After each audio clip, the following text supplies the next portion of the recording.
Hello friends, welcome to this third session of product and brand management.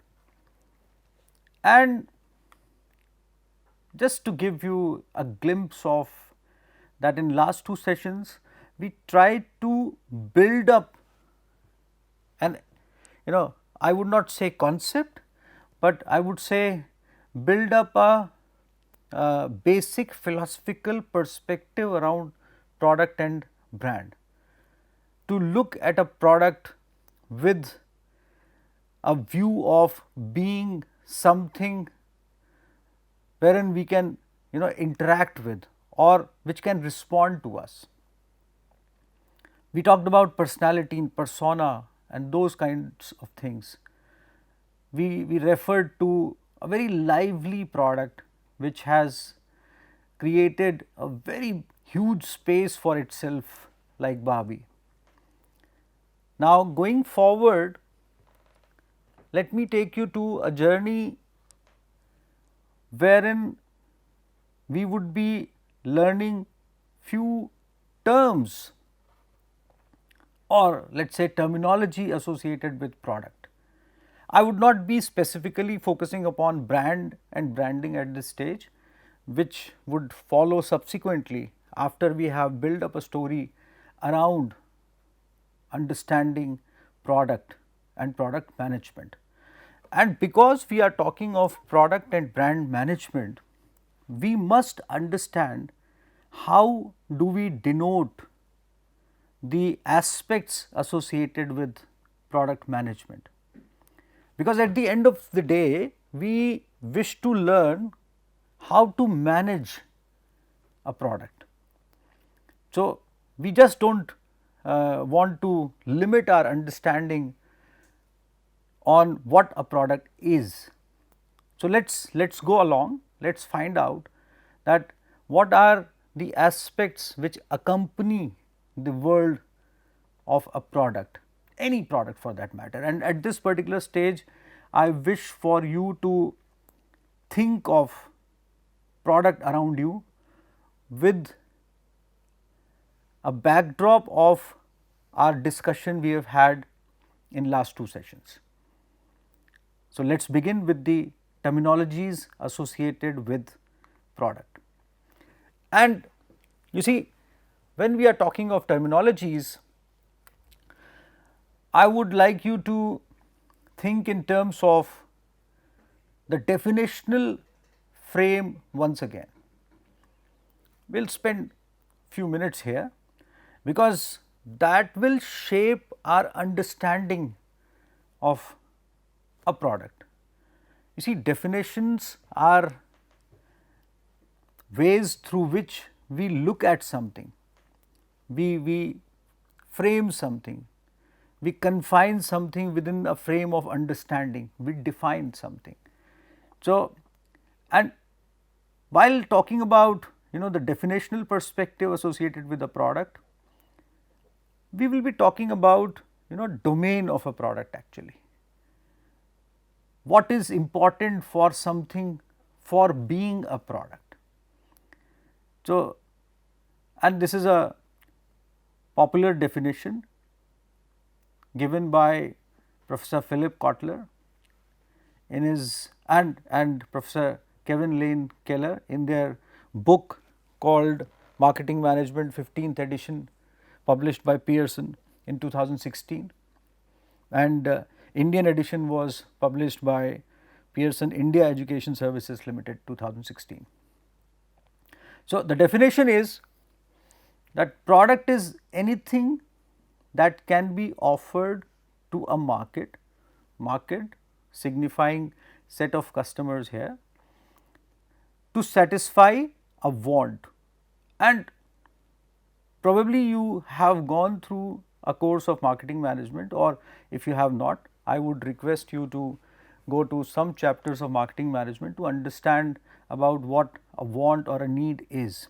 Just to give you a glimpse, need is fundamental, which percolates down into several kinds of wants basically.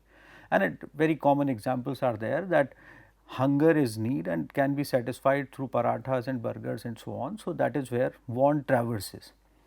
So, product is anything that can be offered to a market to satisfy a want or need, and when I say or need means that it reflects, the satisfaction of want reflects on the satisfaction of need and probably vice versa, including physical goods. Now, mark here the categorization: services, experiences, events, person, places, properties, organizations, information and ideas. And nowhere the authors have said that this is the specific categorization. Here I would suggest that you may think of adding few other elements here as well. You see, they have given a larger picture to us to follow, to ponder upon, to think about. Now, let us briefly look into all these elements. For example, physical goods. Any physical good around you, for example, at this moment you probably are sitting on a chair. So, furniture, appliances, building, vehicle and so on. And we talked about IKEA furnitures the other day. So, IKEA furnitures, there is an option of several physical goods basically. And because we have talked about a product's persona and personality, so physical, being a physical good that can be observed, that can be experienced. Although I should have said it at the end of on as far as this particular phase of discussion goes, but beforehand can also be good to mention here that all these elements which we are referring to may coherently also be seen, and I will explain how. For example, we are talking of experiences in terms of product. So, physical goods may also extend experiences, but there are specific products which actually bring on experiences. That is why we have categorized experiences as a separate stream while defining a product. So, after physical goods there are elements of services, education, transportation, healthcare and so on. And you see, there are several examples. So, education as a service. This morning I was talking to a group of academicians who want to launch a new course, and they specifically were mentioning that how service oriented they are. Means they focus upon the satisfaction of the wants of their customers, and they were mentioning about customizing several kinds of courses they would offer. For example, 2 years program in management, or let us say a certification course and so on, and they have this thought of bringing in the element of satisfaction to the target customer, the market which we are referring to here in this definition. And we will be talking about this satisfaction element to a larger level in due course of time, along with several other kinds of discussions which we would be having in due course of time, and especially when we would be talking about product getting converted into a brand, which we discussed briefly last time. Experiences, see, Walt Disney, world's magic kingdom, it lets customers visit a fairy kingdom, for example, a pirate ship or a haunted house and so on. You see, a unique kind of an experience which you gain while going through a service or a product, whichever way kind of. For example, you watch a movie. Now, sitting in a cinema hall can bring on an experience to you. For example, you pay for a specific seat, a premium deluxe seat, wherein something is served at that particular seat. It has a recliner kind of a formation wherein you can just lay back and watch the movie in a huge cinema hall as if you are sitting in your own comfort room or drawing room, wherever you are feeling comfortable. So that kind of thing basically. Then comes in events. You see, authors have talked about events as products. Events brings in customers and events are meaningful. It is a matter of exchange also. So there are several kinds of events, for example, user conferences, community events, auctions, and several other kinds of live programs, music shows and dance shows and film promotion shows, basically lots of events are there. So and India is a cricket loving country, so cricket matches are events. For example, Indian Premier League, IPL is an event, and it has all the components of being called as a product, and simultaneously it can bring you satisfaction, it can bring you experience also, and so on. Then comes in person. You see, person can be marketed as a product. Yes, several actors are there, and today we are in an era wherein standalone, standing comedians, they are making a very huge mark for themselves. Poets are there, singers are there, and several kinds of artists and celebrities and professionals are there, and then several doctors can be marketed as products, basically. For example, a hospital specifically says that uh, uh, an expert doctor is working with us, so that can also be there. So you see, and we all know about many renowned names who can be seen as serving a particular kind of a purpose in terms of being termed as product, and then we can go into the details later on as well.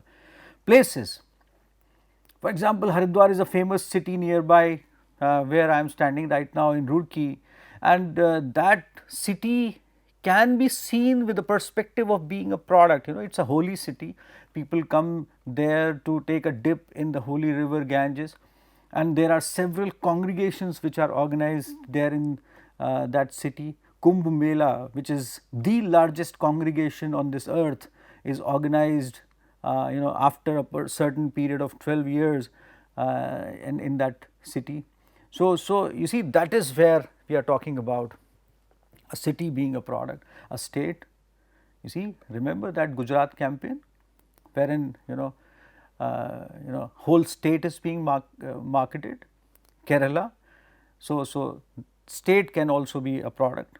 Then there are several regions, and there is a term nation branding, wherein nations are being marketed as a product with the perspective of Malaysia, truly Asia. So that is a campaign which brought in Incredible India, for example. So now then, properties, real property, real estate, then financial properties, stocks and bonds and so on, and there can be several examples related to that as well. Organizations can also be products. Museums, performing art organizations, non-profit organizations, corporate organizations, commercial organizations, and so on. Several kinds of organizations can be seen with a particular kind of a product, because if you have a target in mind, that organization can be marketed as a product itself. And then information, and in today's era the biggest asset is information, you see, and one of the most important saleable product is information. Whole of this world is seeking information as of now, and it's not just to elaborate on this element. We are all driven by, as far as information marketing goes, lot many companies, they are trying to buy our information from somewhere at this moment. So that is where kind of information is essentially what books, schools, portals, universities produce, market and distribute at a price to the students, to the customers, to the companies actually.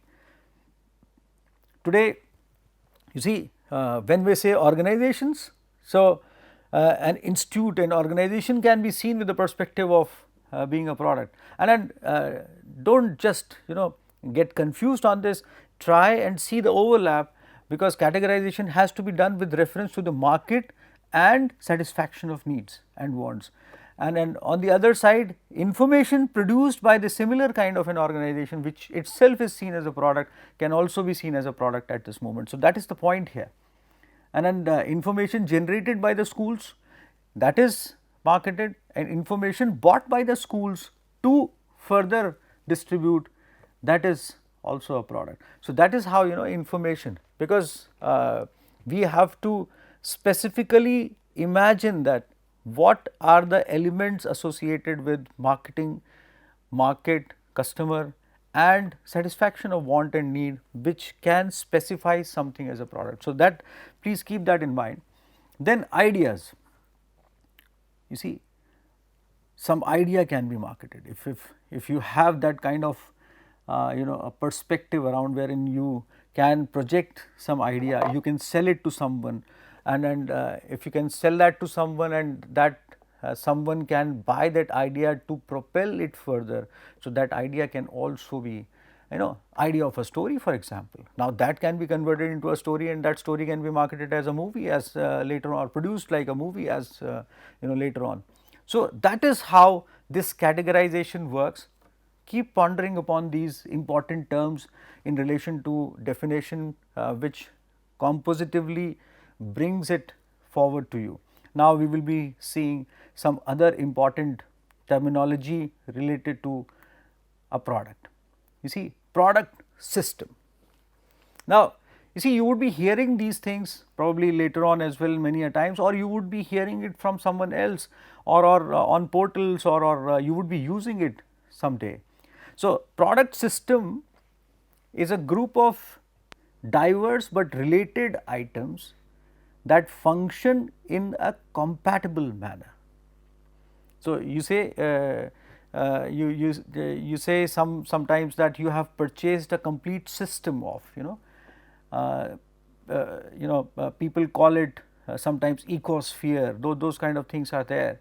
And earlier we used to call computer as computer system. Basically, I have purchased a system, because somehow the monitor, the CPU and those kind of units, so they can be seen as a system working in compatibility, different components working with each other. In today's scenario, when we carry a mobile phone that works as a computer as well, many a times for our general needs, or you have a laptop which works for so many kinds of things, it can be used as a display screen for watching a movie. On the other side, you have simultaneously you can write a mail, and simultaneously you can use it for programming also. So, that system has compositively got reduced into one product basically.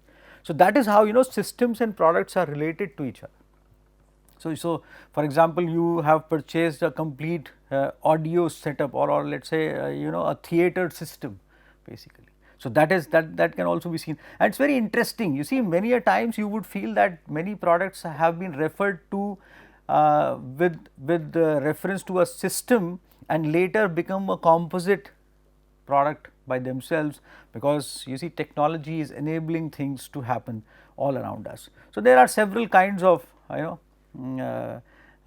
examples which can be used further, as iPod product system includes headphones and headsets and cables and docks and armbands and cases, power and car accessories and speakers and so on. So, everything can work as a coherent system basically, or compatibility. Compatibility is the core element of when we talk of a product system. Now, there are elements of product attributes. You see, we have been talking of product personality, persona. Now, let us look at the elements associated with how we actually visualize the product. So, attributes can definitely support us in understanding this element, and product attributes are the characteristics. We used this word characteristics in personality discussion as well. So, attributes definitely make are a composite part of a product's personality, because attributes are also referring to characteristics, but here we are specifically looking into few of those. So, you see, Attributes are the characteristics by which products are identified and differentiated. Product attributes usually comprise features, benefits and uses. And you see, many authors have worked upon this. I have referred to a very good paper here, which explains few things, and I will read those for you. So, you see, the classification schema as proposed by Myers and Shocker for describing products and services include three major categories. Now, one is product referent, the other is task or outcome referent, that is benefit, that focuses upon benefit, and the other is user referent, that is usage. So, that is how, and this classification would come along with us in many forms later on also, when I would be discussing with you core and potential product and augmented product, and that kind of a circular formation wherein we will try to understand again similar kinds of things, but with a different kind of a very important connotation. So, product referent, wherein physical characteristics, that is color, temperature, size, texture, weight, volume, material composition, smell, taste, etc. And remember in the chart when we were discussing about Barbie, so elements of the material used to make Barbie as a doll. So those kind of elements are also included as far as characteristics go, and then comes in task or outcome referent, wherein perceived benefits from using a product as an outcome of subjective evaluation, what product will do for the user. So, the benefit which is observed and foreseen by a user actually. For example, Ariel selling its detergent focusing on the benefit of washing dirtiest of the clothes. So, benefit is cleaning the clothes actually. And then comes in user referent, image that the consumer has of himself or herself relative to the product.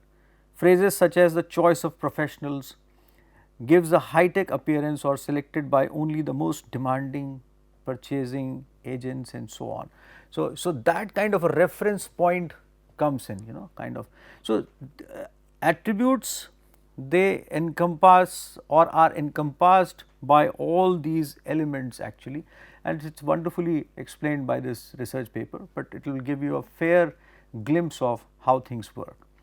You see, any given product or service often may be presented in more than one attribute class, creating a linkage among attributes. Now, as I have been saying and just mentioned in case of when I was discussing definition with you and elements of definitions with definition with you, that you see categorization is necessary for us. Here we are trying to understand attributes with referent points, but there always is an overlap, and that overlap is actually not per se in terms of actually intruding from this category to one the other category. It is actually the reference point of a coherence between the categorization which we are doing, and that is same with as far as, so benefit and user reference can definitely have a coherence actually. For example, characteristic and image attributes may be linked, as in the case where a gold credit card implies an exclusive upscale premium image, or beneficial and image attributes may be linked, as in the case of an automobile with beneficial attributes of fast acceleration which projects a specific image. It's a kind of high speed car or something. Gold is premium kind of a credit card, but definitely it has a fundamental usage of being used as a credit card as well. So, and then when making judgments about multi-attribute alternatives, consumers are likely facing a mixture of characteristic, beneficial and image attributes as such. But again, it is the originating point of how we will expand the target market, or how we will differentiate the same product with slightly different characteristic for different kinds of consumers. Now, that is a very important element for us to understand, and you will realize that in a short while from now, or let us say in subsequent sessions, wherein I would be discussing product line as well. So there you would understand, that product may emanate through and through in a line basically, wherein feature differentiation can also come in, and there is again a point of discussion associated with that. Then you see, these attributes are considered for consumer preference, evaluation and judgments altogether. Now again, you see, I will be focusing very briefly upon as far as the elements related to product hierarchy, and would be choosing one to discuss right now, and subsequently I would be going to others in the next sessions. So let us focus on product hierarchy. You see, what actually can be seen as product hierarchy. See, 6 terminologies from product need to product variant are identified as product hierarchy. How product traverses or gets classified in due course of time, you see, and that stretches from basic needs to particular items that satisfy those needs. So why do we wish to understand this? Again, you see, how to categorize a detergent, for example, and then how to put up different sets of customers for different variants of detergent, or let us say one detergent to solve or satisfy the wants of different kinds of customers altogether. Would it be possible? I think there is a question mark here. There are some products which are universally used by almost everyone, but then there are customers who want differentiation anyhow, and that is again a very big question, or otherwise some competitor would come in with a different kind of a product, and then that also would be seen when we will be talking about competition perspective associated with product and product management. So to start with, let us talk about product need. You see, the core need that underlies the existence of a product family, I will be talking about family next, but the core need that underlies the existence of a product family is called product need. For example, need for product like laptops or smartphones or calculators exists because of an underlying core need of computing. You want to compute and analyze something basically, you want to calculate something. Now that need can focus upon a particular kind of an application which any of these devices can resolve for you, depending upon the capacity and capability of these devices which we are using. So and then you see, there can be another example that you have a need for commuting or travel, and that can be satisfied by passenger cars, or let us say some other modes which you may be using to reach to a particular kind of a destination. And you see, the point here is of satisfaction of that particular need, which is fundamental in character. So and you may even walk, but because that is you will be walking, so that cannot be seen as a product because it does not comes from a marketer to you actually. So but that can be talked about if you pay someone to motivate you to walk, to go to your place every day, then definitely it can be seen as a service, and but it's such a complicated thought. So but still there is a scope for looking at it, and I will be coming to this point of alternatives and substitutions when I will be referring to family and classes later on. Then there is need for toothpaste which exists because of underlying core need of dental care, for example. So dental care is the need, and it can be satisfied by products like toothpaste, and you can use datun as well, kind of a twig, a herbal twig to go for that. So I will stop this discussion here, and I will carry forward with a discussion on family, classes, and those on, carrying forward with the perspective of a product hierarchy in the subsequent session. Keep thinking about what we are discussing, keep working upon that, keep watching it around you. Look at product hierarchy, start looking at product hierarchy now onwards around you. I will come back with lots of discussion, lots of insights for you. Till next time, goodbye.